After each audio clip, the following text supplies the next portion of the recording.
What does it mean to trust yourself?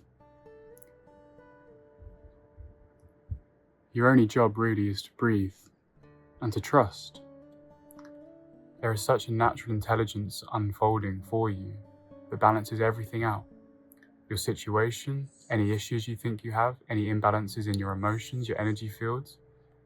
Look at the way nature balances itself out with a natural intelligence. This is what you're learning to trust within yourself, from the part of yourself that can see all things. Your job isn't to know how, or to have to secure safety, or assurance, or security, but to know that you can start to live in a very light way, light footsteps, without having to know the next. If you try and take the second step before you take the first, you're going to crumble into the floor like a Bambi on ice. It doesn't work, and you know it. So what does it mean to trust? Trusting something you can't see. I don't even really like the word trust at a certain point. It feels like this world is some kind of dangerous place, but it's really not. As trust becomes second nature like it was when you were a child, before programming, before you started to doubt yourself, life was seen to be that, just joyful creation, expansion, play. Play is very, very wise. It provides so much wisdom that often can't be found in discipline. To play in this realm, look at this realm. Yes, the physics are realistic. Yes, it feels like you have to stay in the body. But so enjoy that. You can't really do it elsewhere. You can't really enjoy the taste of food or the sound of music anywhere else in the same way, because it's floaty, it's dreamy, it's too out there. You don't really want to go off into those higher realms all the time. You've tried that. That's not really what you desire. It's not fruitful, it's not full, it's not nourishing, it's not rich in joy. So ask yourself, often people say, what's your deathbed contemplation? There is no death, right?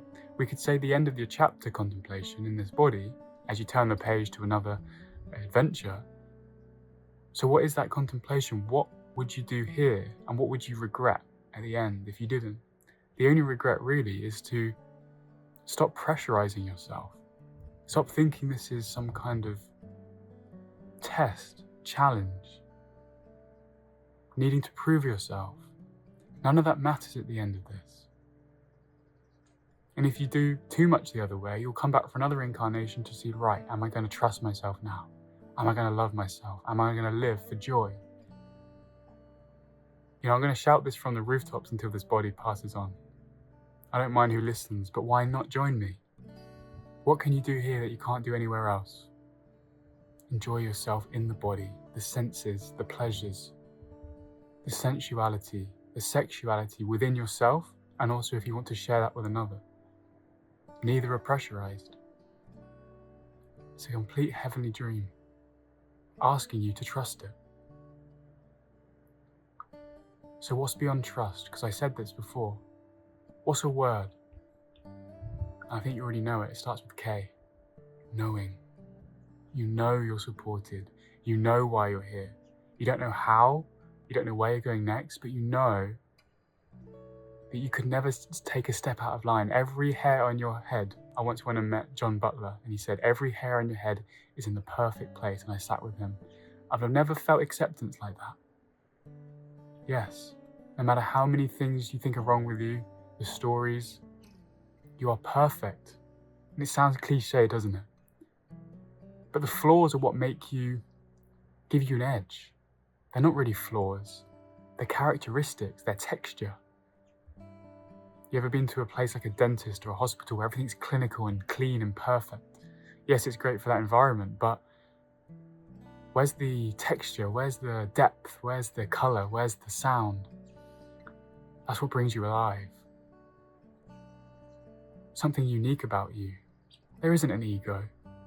I've never found an ego. Don't worry about the ego. That's a vehicle for you to transport yourself through this dream. Look at that Pacific Ocean behind me. Yes, the Atlantic's beautiful, but there's something about the Pacific. It just goes on and on and on. Horizon. The horizon is always into yourself. Even if you think you're on a masculine pursuit of adventure, or a feminine falling into your own arms, the sensuality within yourself. Everything over the horizon is just unclaimed you. The unknown is just unclaimed you. It's not unknown, really. Everything's within you. It's just a fractal of yourself now experiencing it from another angle, another perspective.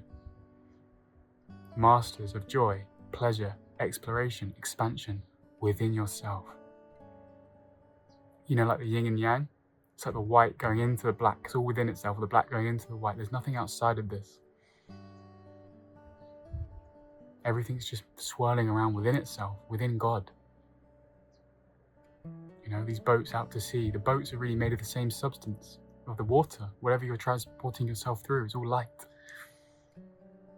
It's an utter playground. You want it.